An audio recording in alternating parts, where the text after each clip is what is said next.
Hello. Hi there. Can you introduce yourself? Sure. My name is Matt Mullenweg, and I am the founder of Automattic and the co-founder of WordPress. So all the WordPress in the world belongs to you.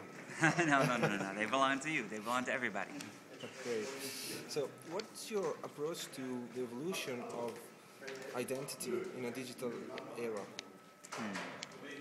I feel like more than ever you have the ability to have your own voice next to every other voice out there. So, a newspaper could write about you, and let's say you disagreed with how they characterized your views or something like that. Before, there was no way you could be on equal footing with them. Now, you can have a blog, a WordPress, anything, and put out there and be one click away from anything. And people can leave comments. Everything's now two-way. So identity becomes a lot more fluid and is a lot more under your influence.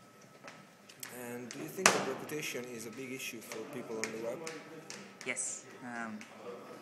My strategy there, because there's so many bad things about me on the web, or bad pictures is a good way to put it, because I started uploading photos in 2001.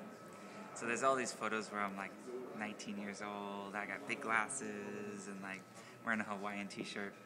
But my philosophy is that just to flood the market with new stuff, right? So we're all embarrassed of something on the web, right? There's a picture from a party or an old blog post or something. But I feel that as we have a whole generation growing up, a digital generation growing up, that you become accepting of that. Like one day we're going to have a president of the United States who had a Facebook profile, right? And he's going to have had the same pictures, getting drunk with his friends or something like that on the profile as anyone else. And we're just going to accept that, I think. I think that no longer, we're all human. And so you have to sort of embrace the imperfection as well as the carefully cultured online image. And I think that as it becomes more and more out of your control, the careful culturing that celebrities and politicians and everyone who's done in the past, it's just going to break down. It just doesn't work. I have a very special question for you. Okay. I really admire you because you have one of the coolest URL for your blog. Oh, yeah. And I tried to have something similar. I can Yes. tell you later. But yeah, but what do you suggest for people that have a common name and it's very impossible to spot a very unique URL for their website? So I was lucky because I have ma.tt. So .tt is Trinidad and Tobago, and so I was able to get that because it was unregistered. If you have a common name, I think it's good to... Before I had a nickname, which was Photomat.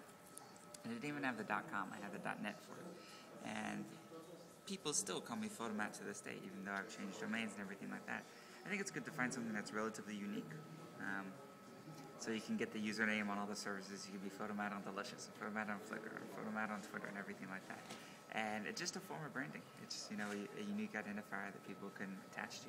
And then just put it everywhere. Make it URL, put it on your badge, put it everywhere. It's useful. I'm trying to think of people I know who have done that. There was someone, his name was like Dan, but he called himself Super Dan, and so that's how he introduced himself. He's like, I'm Super Dan. I don't remember if that was the exact name, but everyone just called him that. They just thought of him like that.